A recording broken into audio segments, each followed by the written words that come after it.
Sounders has given it a curve. What a mistake! Well saved. Robson scores. Sunderland going to the lead after 10 minutes of play. John Hickton scored almost 200 goals for Middlesbrough. He played nearly 500 games for the club. He helped deliver promotion, unforgettable nights, and some of the proudest moments in Boro history. Yet outside Teesside, his name is rarely mentioned. That is the mystery. Because this is not the story of a footballer who failed.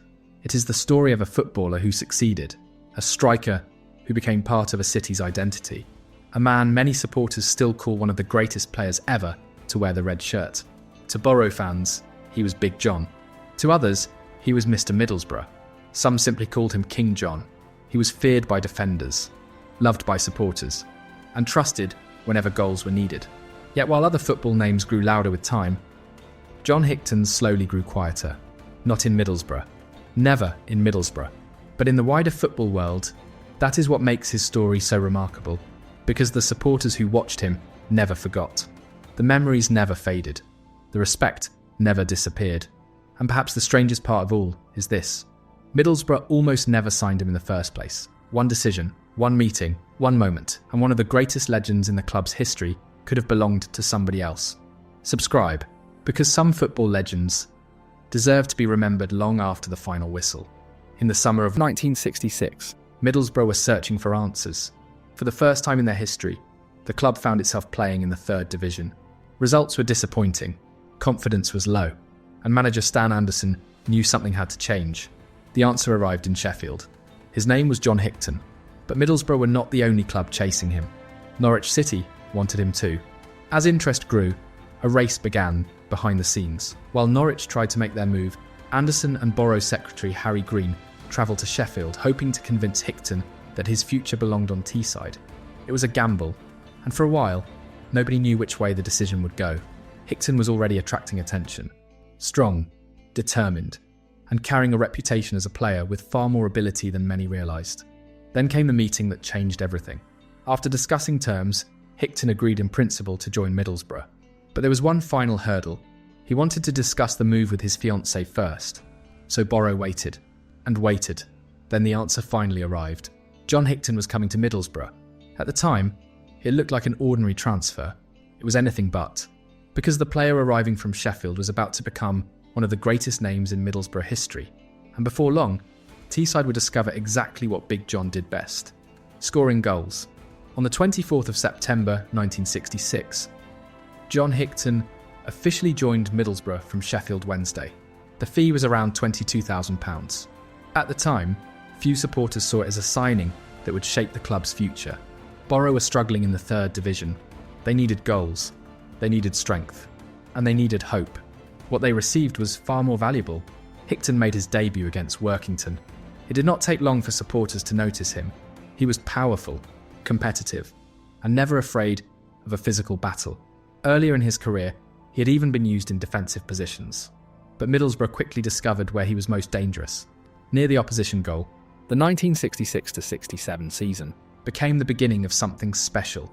Hickton scored 17 goals in all competitions as Boro secured promotion from the third division.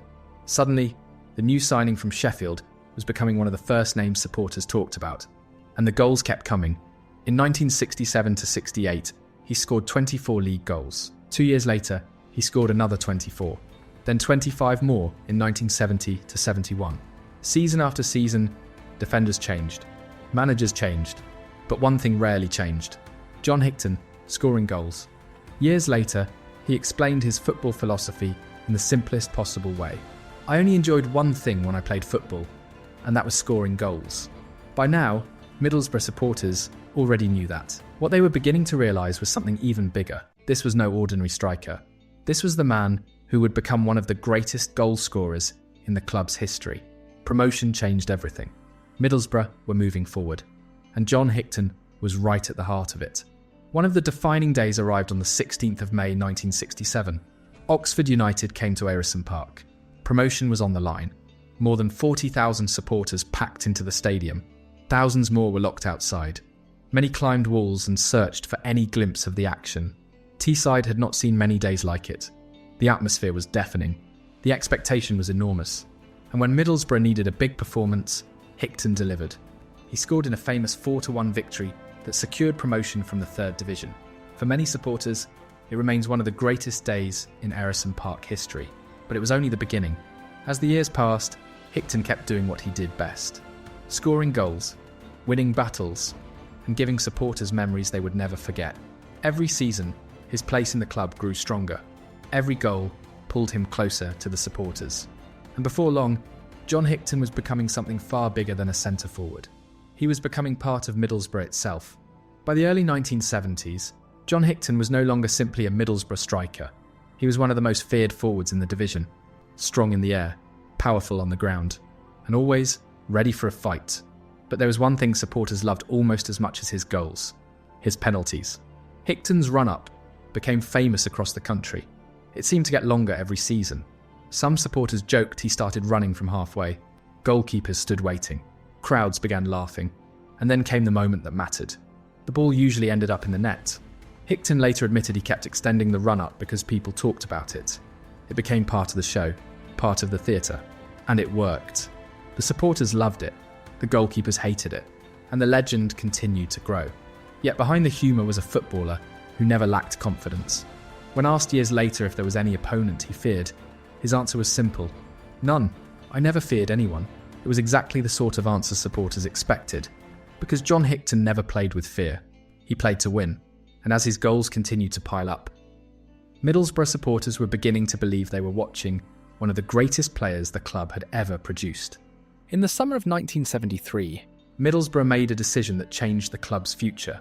Jack Charlton arrived as manager. He brought belief, he brought discipline, and he brought ambition. For John Hickton, it would become one of the most important periods of his career. Charlton knew exactly what he had in his number 9. A proven goalscorer, a leader, and a player supporters trusted. The results were remarkable. During the 1973-74 season, Middlesbrough went on a famous 24-match unbeaten run. Week after week, they pulled away from the rest of the division. By the spring, promotion was virtually secured. Then came the title. Middlesbrough were champions. The club had finally returned to the First Division after a 20-year absence. For the supporters, it felt like a dream. And for Hickton, it was another milestone in a career already full of memorable moments. The following season brought a new challenge: the First Division, the highest level of English football. Many wondered if Middlesbrough could compete. Many wondered if Hickton could still deliver. He answered quickly. On the opening day of the season, he scored against Birmingham City as Boro announced their arrival back among England's elite. The doubts disappeared. John Hickton belonged at the top level, and so did Middlesbrough. By now, John Hickton had achieved almost everything a Middlesbrough player could dream of: promotion, championship success, the love of the supporters, and a place among the club's greatest goal scorers. Yet something was still missing: national recognition. Outside Teesside, football rarely spoke about him the way Boro supporters did. There were England internationals, cup heroes, and headline makers filling the newspapers. Meanwhile, Hickton kept doing what he had always done: scoring goals, leading from the front, and giving everything for Middlesbrough. For Boro supporters, there was no debate. They knew exactly how important he was. But football beyond Teesside often looked elsewhere. That was the strange part. Because Hickton was not a player who lacked ability, he had already proven himself against some of the best teams in the country. He had scored important goals, delivered in big moments, and helped carry Middlesbrough back to the highest level. Yet the wider recognition never truly arrived. Years later, that remains one of the biggest mysteries of his career. How could a player so important to one club become so quiet in football's wider memory? And while that question remained unanswered, another dream was about to slip away. For all his success at Middlesbrough, one dream remained: Wembley. In the 1975-76 League Cup, Boro came closer than they had in years. The semi-final brought Manchester City. At Ayresome Park, Middlesbrough rose to the occasion, and once again, John Hickton delivered. His goal secured a famous 1-0 victory. Wembley suddenly felt close. Supporters started believing. So did the players. But football can be cruel. In the second leg, Manchester City turned the tie around. The dream was gone. For Hickton and the supporters, it was a bitter disappointment. One of those moments that stayed with you. Yet an even crueler twist was still ahead. After leaving Middlesbrough, Hickton moved to America and joined Fort Lauderdale Strikers. It looked like the perfect final chapter. A fresh challenge, a new adventure, and the chance to play alongside famous names. But it ended almost immediately. In only his second game, Hickton suffered a broken leg. His competitive career was over. No long farewell. No final season. Just a sudden ending. For a man who'd given so much to football, it was a cruel way for the journey to end. John Hickton's story should have been impossible to forget. Almost 200 goals, nearly 500 appearances, promotion glory, championship success, and a place among Middlesbrough's greatest players. Yet football does not remember everyone equally. Names like Jack Charlton, Brian Clough, and Graham Souness remained part of football's story. Meanwhile, one of Middlesbrough's greatest servants slowly faded from the national spotlight. Not because he lacked ability, not because he lacked achievements, but because football sometimes forgets its most loyal heroes. Today, John Hickton is 81 years old.